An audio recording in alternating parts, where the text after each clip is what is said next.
Welcome to our channel. இன்றைக்கி நம்ம சோயாவை வச்சு ஒரு சோயா சில்லி தான் பண்ண போகிறோம். 2 ஸ்பூன் ஆயில் சேர்த்துக்கோங்க.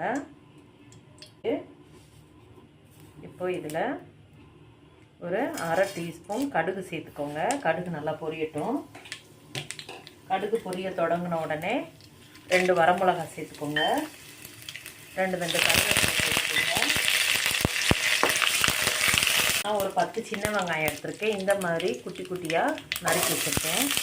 அதை இதில் சேர்த்துக்கலாம். கொஞ்சமாக உப்பு சேர்த்துக்கோங்க. தேவைன்னா அதுக்கப்புறம் நம்ம சேர்த்துக்கலாம். அந்த கலர் சேஞ்ச் ஆகிற அளவுக்கு நல்லா வதக்கிக்கோங்க. இப்போ இதில் குட்டி குட்டியாக நறுக்கி வச்சுருக்க ஒரு மீடியம் சைஸ் தக்காளி ஆட் பண்ணிக்கிறேன். இப்போது இதுக்கு தேவையான மசாலா கொஞ்சம் கொஞ்சமாக ஆட் பண்ணிக்கலாம். ஒரு 1/4 டீஸ்பூன் மஞ்சள் பொடி, 1/4 டீஸ்பூனுக்கும் குறைவா மல்லிப்பொடி சேர்த்துக்கோங்க. மிளகு பொடி சேர்க்குறோம், அதனால கொஞ்சமாக வத்தப்பொடி சேர்த்துக்கோங்க.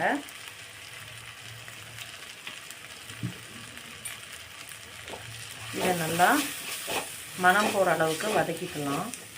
ஃப்ளேமை குறைச்சி வச்சு இதை நல்லா வதக்கி எடுத்துக்கோங்க. ஒரு 2 நிமிஷம் இதை நல்லா வதக்கிக்கலாம். இந்த மசாலா சேர்க்குறதுக்கு முன்னாடியே ஒரு 1/4 டீஸ்பூன் அளவுக்கு இஞ்சி பூண்டு பேஸ்ட் சேர்த்துக்கோங்க. நான் சேர்க்க மறந்துட்டேன். நீங்கள் சேர்த்து இதோட நல்லா வதக்கி விட்டுக்கோங்க.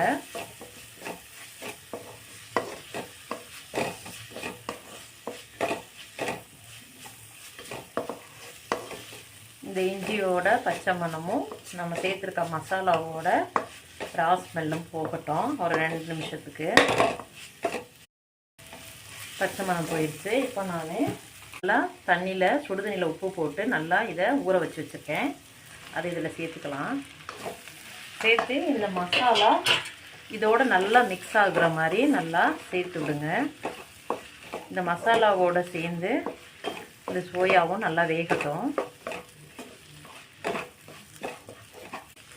ஃப்ளேமை குறைச்சி வச்சு இதை நல்லா கிளறி விட்டுட்டு மூடி போட்டு வச்சிடலாம்.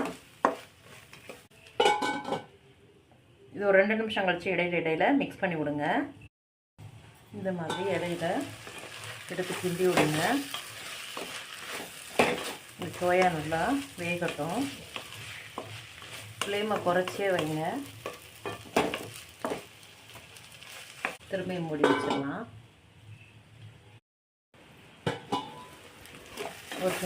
ஒரு 1/4 டீஸ்பூன் ஜீரகத்தூள் சேர்த்துக்கோங்க.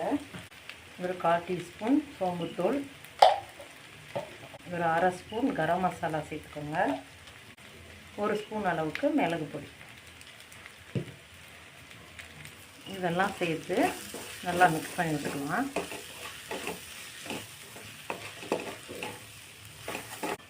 இப்போ இதை ஒரு 2 நிமிஷம் மூடி போட்டு வச்சுக்கலாம்.